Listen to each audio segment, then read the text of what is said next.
Hello, everyone, and welcome. My name is Beth Strausser, and I work in the Policy Office in the Division of Institution and Award Support at the National Science Foundation. It is my pleasure to welcome you today to the Spring 2022 NSF Virtual Grants Conference. I am now pleased to present this Directorate for Education and Human Resources update session. Our distinguished speaker today is Dr. Chrystal Smith.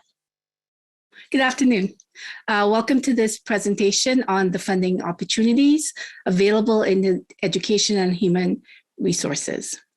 My name is Chrystal Smith. I'm a program director. EHR's mission is to develop a diverse and well-prepared U.S. STEM workforce and STEM literate public by supporting excellent research and development in STEM education. There are three main areas that our programs fund projects: STEM learning and learning environments, broadening participation, which is NSF's term for diversity, equity, and inclusion, DEI, and institutional capacity. And third, the STEM professional workforce development. Some of the persistent and vexing issues in STEM education, as many of you may know, are disparities and persistence in inequities. We grapple with AI and other advanced technologies that will transform the workforce, the STEM workforce, as well as STEM teaching and learning, aligning the curriculum with the work of the future and studying its effects, understanding the impacts of remote instruction on all learners, and which has become particularly important given the last 2 years we've experienced with remote learning because of the pandemic. The slide has a lot of information, but I want to assure you what I'm going to do today is give an overview of these funding opportunities. We have programs that cut across the four divisions of the Directorate, and I will go through kind of give an overview of these programs. I want to encourage you to, if any of the programs seem interesting to you and you feel you have a project that would fit and would be ideal to be funded through these programs, I encourage you to go to the websites and contact the program directors. There might be a general email address. Please, you feel free to use that email address. It goes directly to the lead program director, or you can email us individually. Program directors, we're here to talk to you about your project. We can, give you some idea of how it fits in our program goals. And if there's another program that might be a better fit, we'd be happy to direct you to that program. The first division where I'm going to talk about today is Division of Research on Learning in Formal and Informal Settings. Example of an informal setting could be the zoo or botanical garden. Formal, obviously, academic setting. DRL invests in the improvement of STEM learning of people of all ages by promoting innovative research, development, and evaluation of learning and teaching across all STEM disciplines in formal and informal learning settings. The first program, ASL, Advancing Informal STEM Learning. If you look on the left side of each of these PowerPoint slides, you'll see at the bottom a link to the program website. Right now, we don't have a deadline for the next funding cycle for ASL, but you can go to the website and learn more about the program. The goal of ASL is to advance new approaches to and evidence-based understanding of the design and development of STEM learning opportunities for the public in informal environments, to provide multiple pathways for broadening access to and engagement in STEM learning and experiences, to advance innovative research on and assessment of STEM learning in informal environments, and to engage the public of all ages in learning STEM in informal environments. ASL supports 6 primary types of projects: pilots and feasibility studies, research in service to practice, innovations in development, broad implementation, literature review, synthesis, meta-analyses, and conferences. Computer science for all. This particular program, the deadline is the second Wednesday in February every year. The goal of this particular program is to provide all U.S. students with the opportunity to participate in computer science and computing technology education in school at the K-12 level. There's a focus on both research and research practitioner partnerships, high school teachers, preparation, professional development, and ongoing support that computer science teachers need to teach rigorous computer science courses. K-8 teachers, the instructional materials preparation, and the preparation that they need to integrate computer science and computer technology into their teaching. Schools and districts, the resources needed to define and evaluate multi-grade pathways in computer science and computer technology, and research about the learning and teaching of introductory computer science. The next program I'm going to talk about here is Discovery Research Pre-K-12, DRK-12. The upcoming deadline is in October this year. The goal of this particular program is to significantly enhance the learning and teaching of STEM fields by pre-K-12 students and teachers through research and development of STEM education innovations and approaches. Awards are made across all facets of formal pre-K-12 STEM education. We have three major areas in terms of research and development: assessment, learning, and teaching.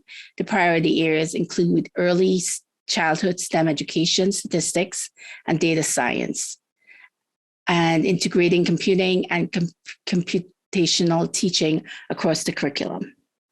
This program is Innovative Technology Experiences for Students and Teachers, ITEST. ITEST has several deadlines coming up. The goal of the ITEST program is to advance educational innovations that motivate and prepare pre-K-12 learners for computational intensive industries of the future. There are 5 primary design elements: innovative uses of technologies, innovative learning experiences, STEM workforce development, strategies for broadening participation, strategic partnerships. Research on emerging technologies for teaching and learning. This deadline is coming up in October.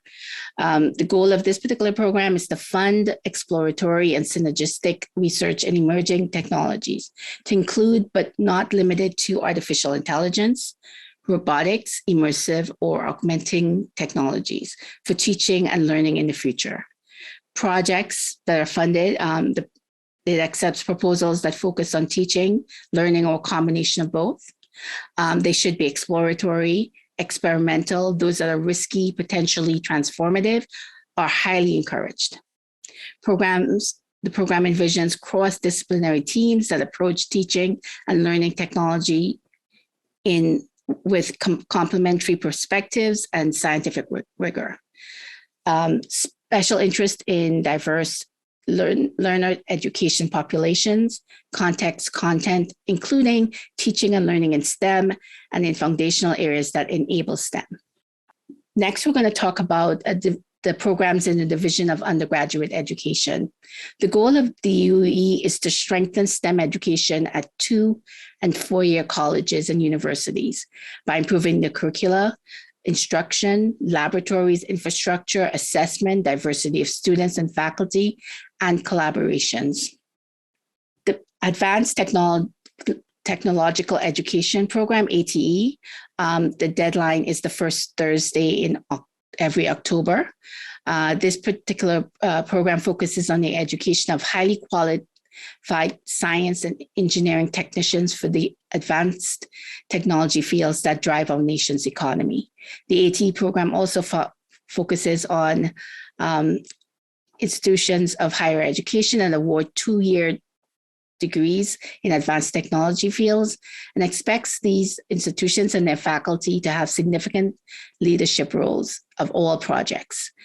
It also supports curriculum development, professional development for college faculty and secondary school teachers, career pathways, and other activities. improving undergraduate STEM education in the Directorate of Education and Human Resources. The deadline for the IU's program is the third Wednesday in January and July. IU's promotes novel, creative, and transformative approaches to generating and using new knowledge about undergraduate STEM teaching and learning. The Engaged Student Learning track focuses on design, development, and research that involves the creation of exploration or implementation of tools, resources, and models. The Institutional and Community Transformation track focuses on applying evidence-based practices that improve undergraduate STEM education and research on organizational change processes. NSF scholarships in STEM, STEM. In this particular program, the solicitation is under revision. So I encourage you to go to the website to take a look at the revised solicitation. The STEM program, recognizing that financial aid alone cannot increase retention and graduation in STEM. This particular program provides awards to institutions of higher education to fund scholarships and to adapt, implement, and study effective evidence-based curricula and co-curricular activities. Ultimately, the STEM programs looks to increase the number of low-income students who graduate and can contribute to the American innovation economy with their STEM knowledge. Robert Noyce Teacher Scholarship Program. The deadline, the due date for proposals for the Noyce program is in August this year, coming up soon. Projects funded by Noyce provide scholarships, stipends to recruit, prepare, and retain highly effective elementary and secondary mathematics and science teachers and teacher leaders in high-need school districts. It also supports exploratory studies, research projects that address STEM teacher effectiveness and retention in high-need areas. Funding may also be requested to support STEM research experiences and opportunities for pre-service and in-service STEM teachers. Advancing innovation impact in undergraduate STEM education at two-year institutions of higher education. The next target date has just passed, and the next target date will be announced shortly. This program, the potential outcomes of interest include making systemic improvements in STEM education, promoting diversity, equity, and inclusion, mitigating the disproportionate impact of COVID-19 pandemic on two-year colleges. The program is interested in projects that aim to advance undergraduate STEM education by improving student outcomes in foundational STEM courses, broadening and creating new STEM curricula, providing STEM students with authentic research experiences, internships, and other experimental learning opportunities, increasing access to high quality STEM education through new technologies.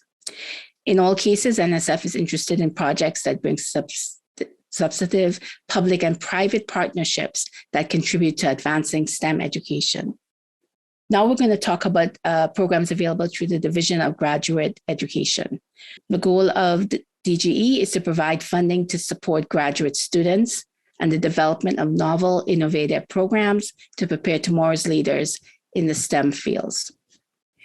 Graduate Research Fellowship, GRFP. The deadline is in October. This particular program provides 5-year fellowships, which includes 3 years of financial support for graduate students who are or will be pursuing research-based master's and doctoral degrees in eligible fields of study. There's no postgraduate study service requirement. Currently, the annual stipend is $34,000, and there's an additional $12,000 cost of education allowance to the institutions. Innovations in graduate education.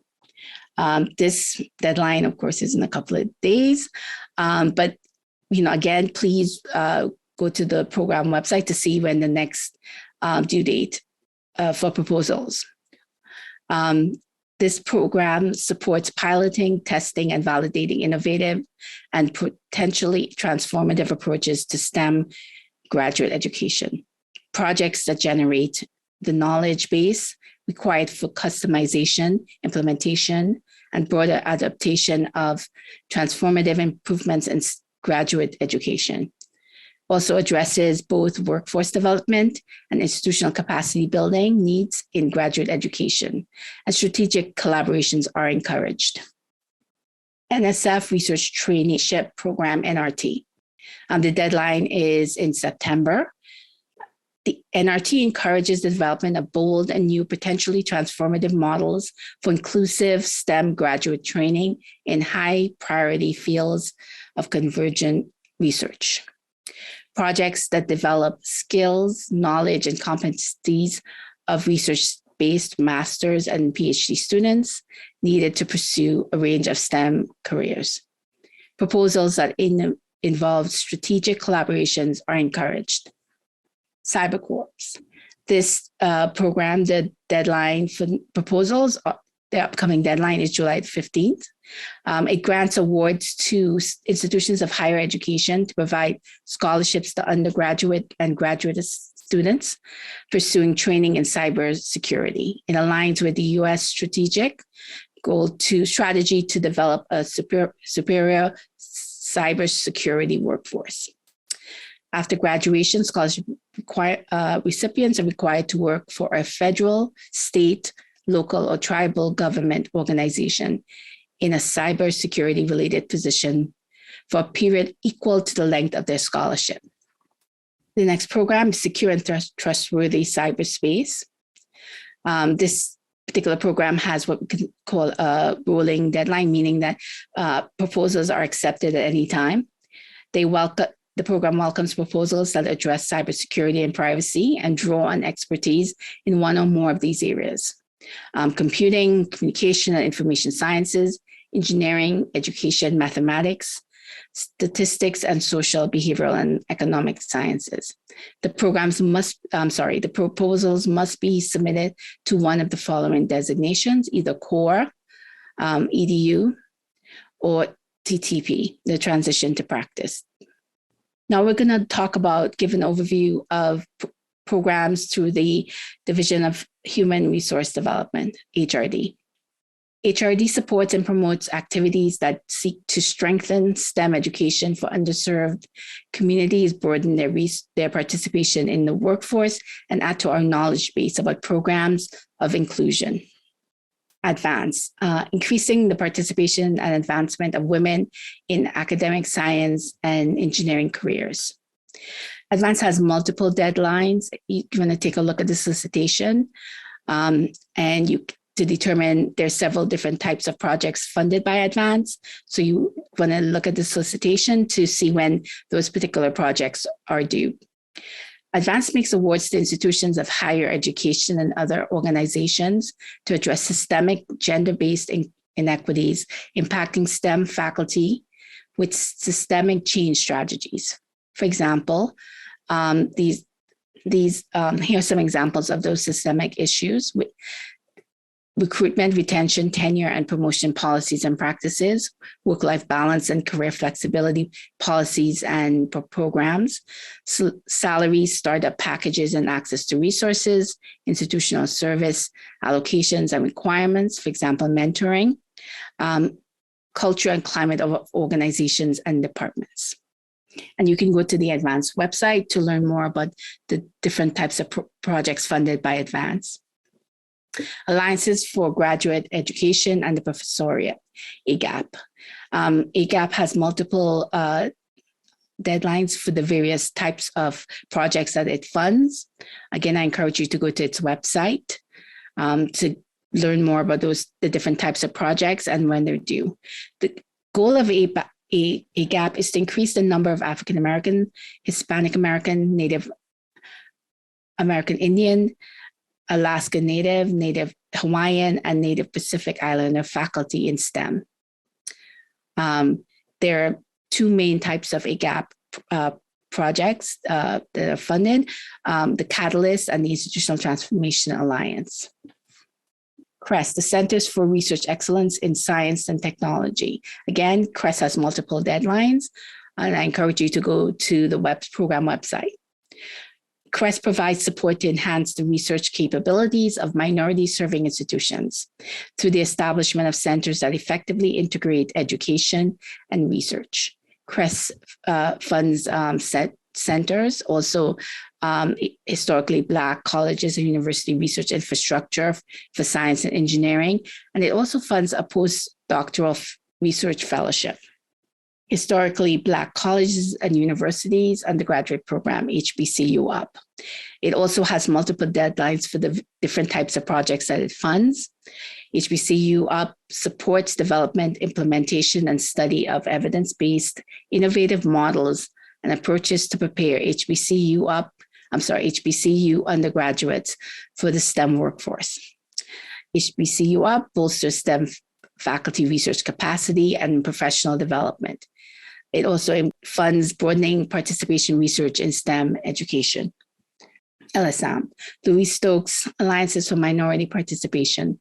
It has, LSM has two primary due dates, June and November. Goal of LSM is to transform STEM education to support African American, Hispanic American, American Indian, Alaskan Native, Native Hawaiian, and Native Pacific Islander students. LSM funds innovative evidence-based recruitment, retention, and graduation strategies. These projects are formed with multiple institutions, which is why they are described as alliances. LSM enables also the successful transfer of students from 2-year to 4-year institutions.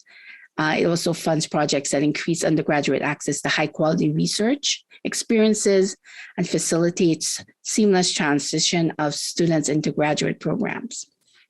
Includes.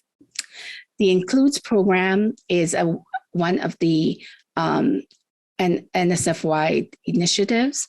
The mission of Includes is to enhance U.S. leadership in discoveries and innovations focused on NSF's commitment to equity, inclusion, and broadening the participation in STEM at scale.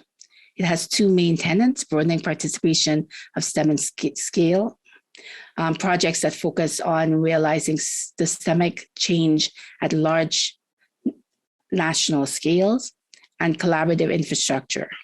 Organizations coming together to develop a shared goal, mutually reinforcing activities, objectives, and measures to map progress, a mechanism for continuous communication and potential for expansion, sustainability, and scale. The Tribal Colleges and Universities Program, we call it TCUP.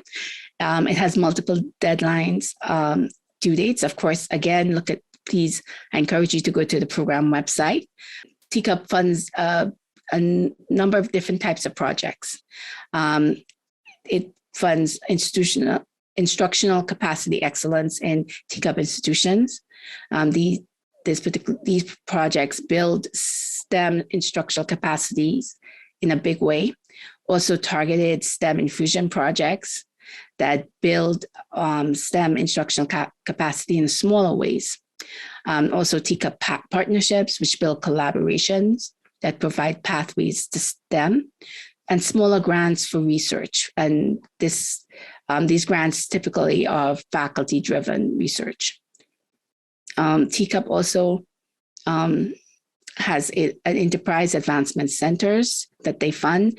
It builds on STEM capacity to benefit a community.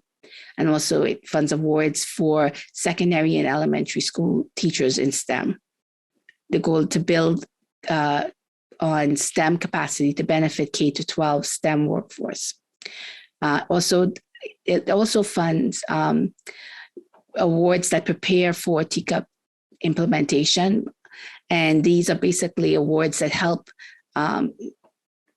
build the foundation for TCUP projects. Also, TCUP funds in cyber infrastructure, health assistance, and improvements. The goal is to upgrade cyber infrastructure and security. Improving undergraduate STEM education, Hispanic Serving Institutions, the HSI program. The deadline is upcoming in August. The HSI program seeks to enhance the quality of undergraduate STEM education at HSIs. increase recruitment, retention, and graduation rates of all undergraduate students pursuing STEM degrees at HSIs, promote research on engaged student learning at HSIs and about what it takes to diversify and increase participation in STEM effectively. The HSI program also, also funds awards that lead to institutional and community transformation, build STEM education research capacity at HSIs. The career program. This is one of the programs that is funded by all the divisions in EHR.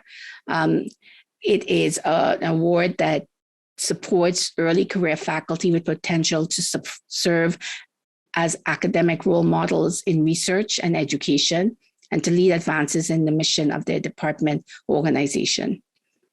It is a single PI project for 5 years. The PI must meet eligibility requirements. For example, they must be an assistant professor, tenure track, or the equivalent. And they can only submit 3 times. Integration of a research and education plan is required in the proposal.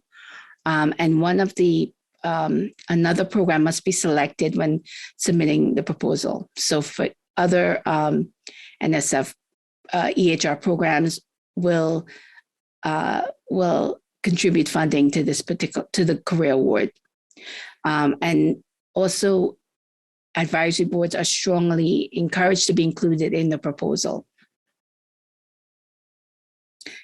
ECR or CORE. The deadline is the first Thursday in October. CORE has 3 main tracks. It funds fundamental or basic research that's theory driven. It may not have immediate impacts on any particular population, but it has implications for those populations. The findings also contribute to the literature. There are 3 main tracks in the CORE program: research on STEM learning and environments. These are projects that seek to advance fundamental knowledge to improve STEM learning in many environments and contexts in which learning takes place.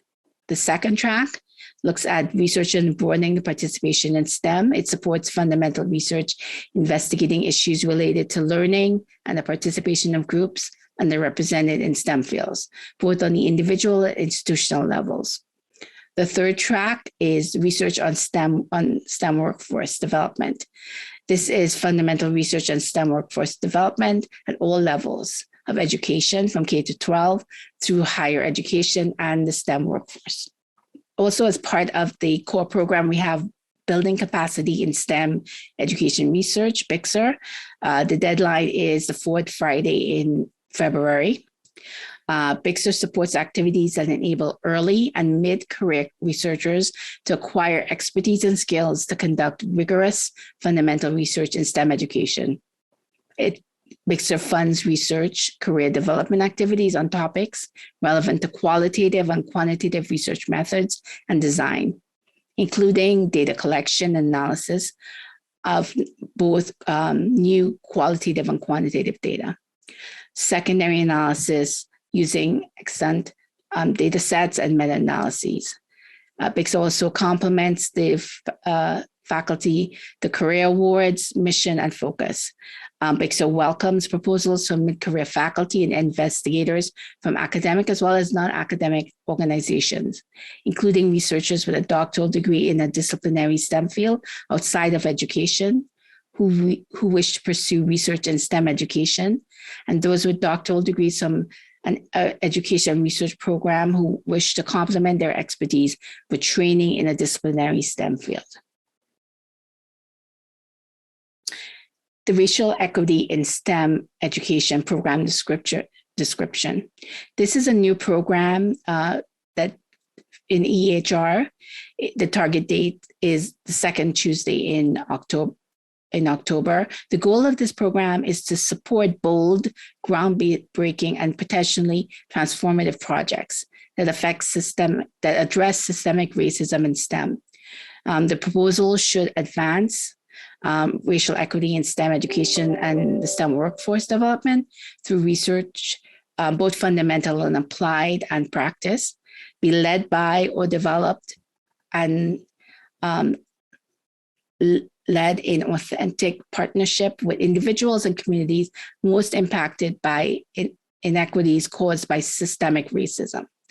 Conceptualize systemic racism in their context and operationalize ways to address it. Context may include, but are not limited to, pre-K-12, 2- and 4-year undergraduate and graduate institutions, municipal organizations, STEM workplaces, and informal STEM contexts, such as museums, community organizations, and media. STEM postdoctoral research fellowships. This is also a new program in EHR. The goal of this particular program is to enhance the research knowledge, skills, and practices of recent doctorates in STEM education-related disciplines to advance their preparation to engage in fundamental and applied research in STEM education that advances knowledge within the field. These postdoctoral fellowships, they can be individual, but they also can be part of an institutional cohort. Please visit the program website to learn the upcoming the due dates for this particular program. Well, thank you. Now we're going to answer some questions.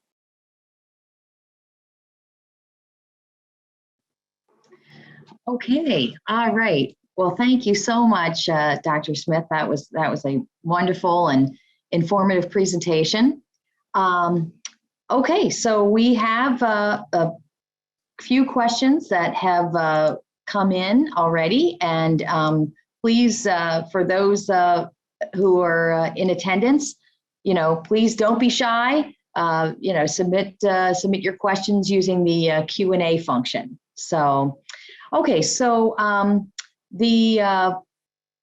you were most recently talking, I believe, about the ECR BC-SER program. So somebody was asking, how do you define mid-career? Good afternoon. Mid-career, typically we think of someone who is at the associate level. However, if you have a specific situation, we know we have some people who are not on the non-tenure track. You may still fit in that category if you've been there for a certain amount of time.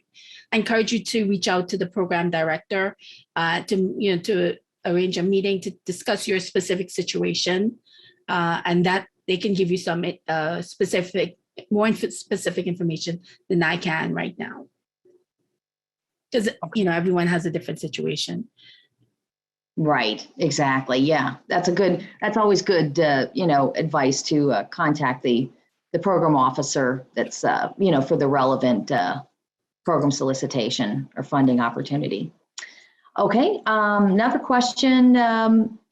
A person asked, are there any funding vehicles for individuals with no institutional affiliation, i.e. independent scholars? Typically, awards are made to institutions. However, I would encourage you to reach out to the program director of specific programs. For example, the new postdoctoral fellowship program that I covered in my presentation, individuals can apply for postdoctoral fellowships. And there are some programs like that. It really depends on the goal and mission of the program. It's very individual.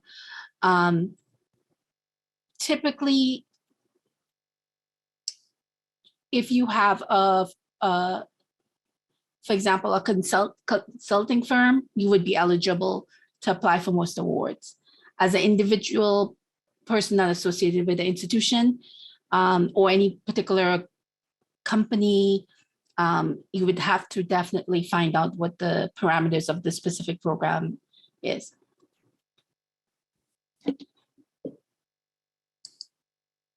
All right. Great. Okay, thank you. And actually, I will just elaborate on that too a little bit. I work in the policy office, so the NSF policy is that in general, unaffiliated individuals would not be able to apply directly, except for, as Dr. Smith mentioned, for those programs that are specifically for individuals in the solicitation, like the postdoctoral fellowships or the graduate research fellowship program. So, okay. All right. So there are several people asking about the racial equity in STEM education program and what types of projects qualify for that program and who the program directors are, where, and their contact information. Well, I am one of the program directors assigned to racial equity in STEM education program description. So I can tell you a little bit about it. I can tell you it's a really new and we're excited about this program. In terms that I will say that the program description is deliberately broad because we want people to be innovative and transformative in thinking about projects that that would be eligible for funding through this program. We're definitely looking for partnerships with community organizations. We want to see systemic. It's not enough for the goal of the proposal to just to focus on racial equity. We're talking about systemic change and racial equity. That's also an important part of any proposal. I think what was the other, I'm sorry, there was another question about the racial equity. Yes, just the, right. So I think you've covered that, who are the contacts, what is the, give a little bit more information. And then somebody also asked if there's a downloadable copy of the proposal preparation instructions. They've been unable to locate it on the solicitations website. Okay, I believe that if it's not there, it's because we're in the process of doing some revision to the upcoming description, and we're not there yet. So I encourage you to keep keep checking the website. You can also contact one of the program officers on the website to arrange a meeting to talk about your project and to get additional information. Great. Okay, excellent. And actually, somebody else wrote in, and you've basically just covered this, but that they were saying that the SBE Directorate encourages PIs to contact program directors to discuss their project prior to submitting a proposal. And does EHR encourage that as well? Yes. I think I mentioned at the beginning of the presentation, and I'll reinforce it. Part of our job is to meet with you, prospective PIs. And prior to becoming a program director, I was a prospective PI myself. My research had been funded by CORE through EHR. And I took the opportunity to meet with program directors. We encourage you to write a one-pager kind of summarizing the project that you're proposing, to send it to us. And typically what we do is your project would be sent to someone who's an expert in that particular area. Then you can schedule let us know you want to meet with us, make an appointment, and we'll be happy to talk to you about the project that you're proposing. One thing I will say is that we can't read your proposal draft and give you specific feedback, but we can talk to you about the mission of our program, our portfolio, some of our priorities, how the merit review process. And I'm sorry, I think my camera's kind of falling down there.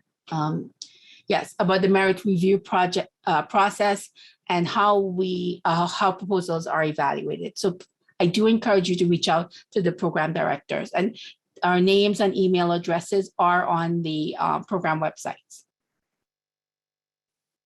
Great. All right. Thank you. Thank you. And yeah, and that's excellent too. I think that's such a valuable perspective that program officers like you bring, you know, where you've been on the other side of you've been on the other side of things, right? Exactly. So so you can really sympathize with people who you know, who maybe have gotten some declines, and just to not, you know, not give up, basically. And I will say that one of my research projects that was eventually funded through CORE was declined 2 times before it was funded the 3rd time. And, you know, during that time, you know, I met with the program director to talk about some of the reviewer comments to get more insight. I mean, it was valuable. It was time. I encourage you to do that, not to give up, and to reach out to us, because that's part of our job. Excellent. Great. Thank you. Thank you. Okay, so somebody was asking if it's possible that an institution that does not have a PhD program but does have a master's program can apply to some of the graduate division programs, the graduate education, maybe like AGEP. Yeah, they put in NSF 20-587 or 21-536. Okay, I don't know the association numbers off the top of my head. Right. I'm not sure which programs those are, but I will say that like graduate education, yeah. Institutions are not required to have PhD programs to apply for awards through EHR. You know, for example, TCUP, Tribal College, and your universities programs, many of them don't have master's degree programs or much less PhD degree programs. For example, in LSAMP, we have alliances that focus on students on the community college level. So having a master's program is not, I'm sorry, a PhD program is not a requirement to apply for an award in these programs. So again, I encourage you to reach out to the program director, explain your situation, get their guidance on how you should approach your proposal. And also, you know, if it's not if they think that there's a program that might be a better fit for your project, you know, they would be happy to direct you to that particular project. Okay, great. So this next question, I'm going to give my perspective as the policy, from the policy point of view, and then maybe if you want to chime in with anything else you'd like to say, Dr. Smith. So this person was asking if they have a large project with 2 parts that would fit 2 distinct programs, and they give an example of IUSE and discovery research pre-K through 12. Would it be appropriate to apply to both in the same funding cycle? So from a policy perspective, in our proposal and award policies and procedures guide, the PAP guide, we do say that you cannot submit the same or substantially similar proposal twice, you know, at the same time, basically, to NSF. So so if those proposals are substantially similar, then you really would need to determine which program you think is a better fit. And as Dr. Smith has already said, you know, talk with the program officers in both of those, get their advice. If it is, like you said, the person said it's a large project, if there is a way to very clearly distinguish between those 2 parts so that they aren't, you're not submitting similar proposal, then it would be possible perhaps to apply to two funding opportunities in the same cycle. So anyway, that would be my answer, but I don't know if you have anything else you wanted to add. I agree. Okay, all right. Good. All right, let's see. So can a two-year institution submit a proposal as a lead applicant on an LSAMP grant? Or does the lead applicant need to be a four-year institution and have the two-year institutions be partners? The two-year institution can be the lead institution for LSAMP B2B, the bridge. I'm sorry, the B2B award. Yes. Okay. It doesn't. Okay. If you have a LSAMP alliance that's nearby that you have a relationship with, and they can act as an advisor or a consultant, as part of your advisory committee, that would strengthen your application of your proposal, obviously. But no, you're not required to have a four-year institution as the lead in an LSAMP proposal. Got it. Great. And also I would just add to that if the two-year institution has not received a award previously from NSF, certainly that shouldn't discourage you from applying as the lead organization, but you do need to just know that there would be, if it was recommended for award, there is a process for prospective new awardees that the institution would have to go through, and that would be working with the Division of Grants and Agreements on filling out that paperwork and making sure that there's a bunch of information that needs to be submitted so that we can just make sure that the institution can handle federal funds and that they have appropriate structures and policies in place to do so. So just wanted to kind of mention that as well, if people aren't aware of that. Okay. All right. So another question is, which division do you think the learning analytics fit well with in general? Would it be the Division for Research and Learning, the RETTL program? Do you think that would be good for the learning analytics? I'm not certain. I would suggest reaching out to the program officer at DRL and in that particular program and talking to them about what, it's hard to say unless we know a little bit more, but what your goals are, how you're contextualizing your research, what your research design is. It's hard for me just to answer that off the top. So I encourage you to reach out to the program director. Great. Okay. All right. And just wanted, we have a few more minutes to answer questions. So, if you have any burning questions on your mind, please, please feel free to submit those in the Q&A. So we have this is an interesting one. Does NSF consider programs which teach leadership, but not necessarily in the STEM field? I think I read that wrong. So, so basically, do we have any? Would we consider a proposal, or do we have a program which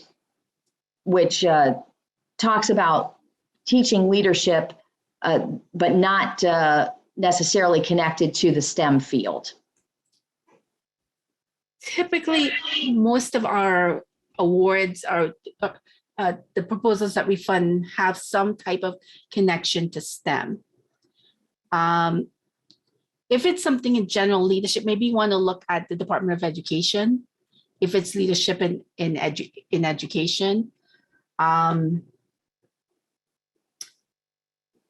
SBE might have, I'm not as familiar with all the programs in SBE, depending on what the topic is, maybe there might be a program in SBE that might be a fit there, but in EHR,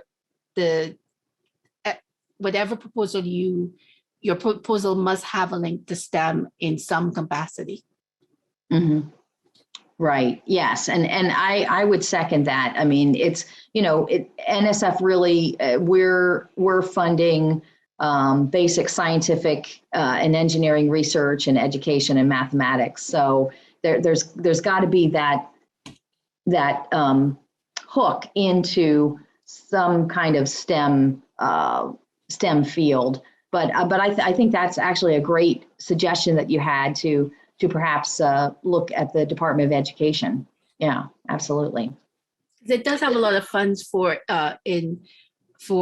topics or research areas that have to do with education leadership, pedagogy, things like that. That don't necessarily don't have a strong link to STEM, if that's what you're proposing. Got it. Okay, all righty.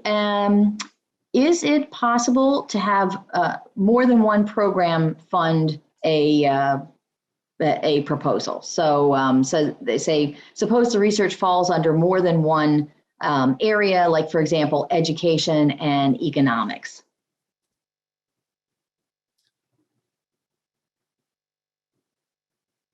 I have some thoughts, but we do co-fund proposals. I will say, if we think that there's a program that might be interested, it does happen.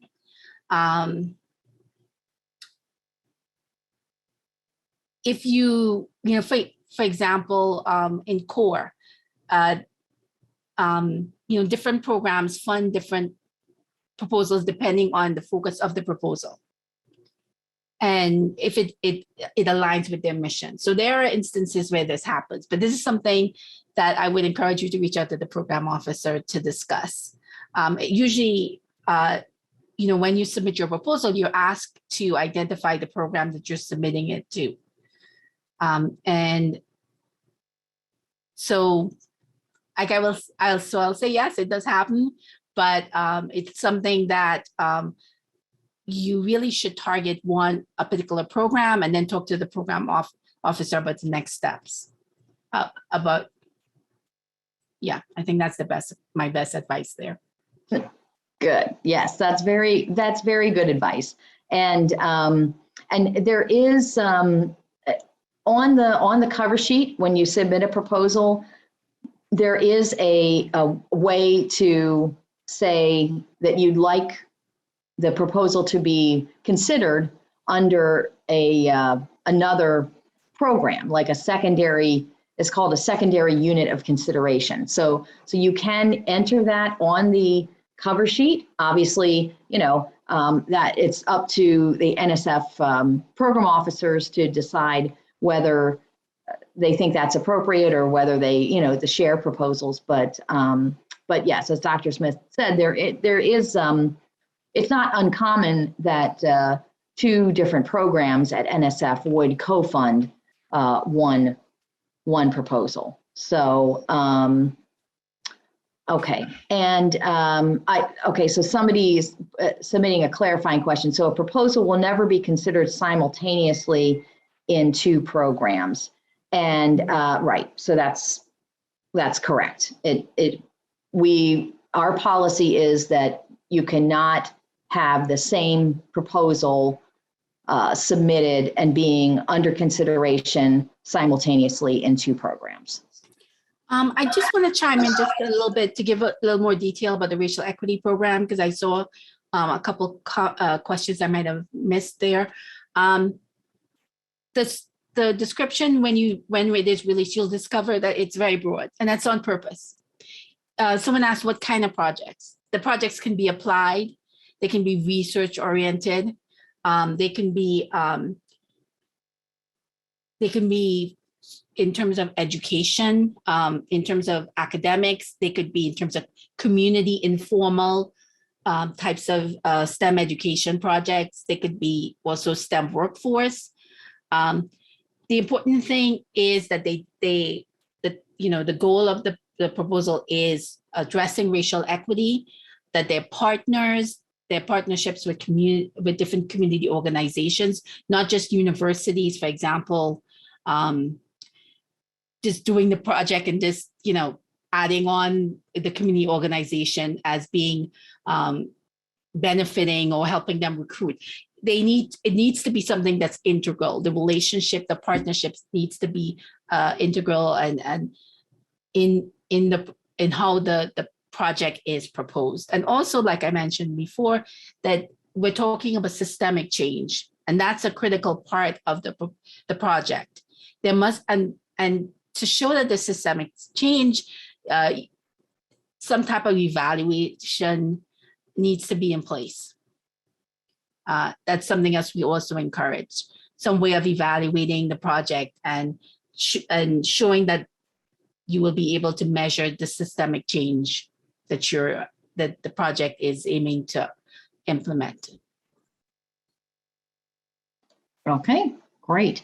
All right, I think we have time for one more question. So somebody was asking if special education teacher candidates also would be considered under the STEM field. Special education candidates who teach STEM? Sure, yes, let's go with that.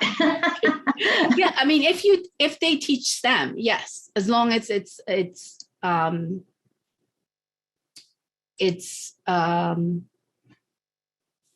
STEM related, yes. And if you're saying the teacher is going to be submitting the proposal on behalf of the school district, the school, it depends on the program. It's hard for me to really address that without knowing more information. So I encourage you to if you identify a program that you think is interested, that would be a good fit, to contact the program director to get more information.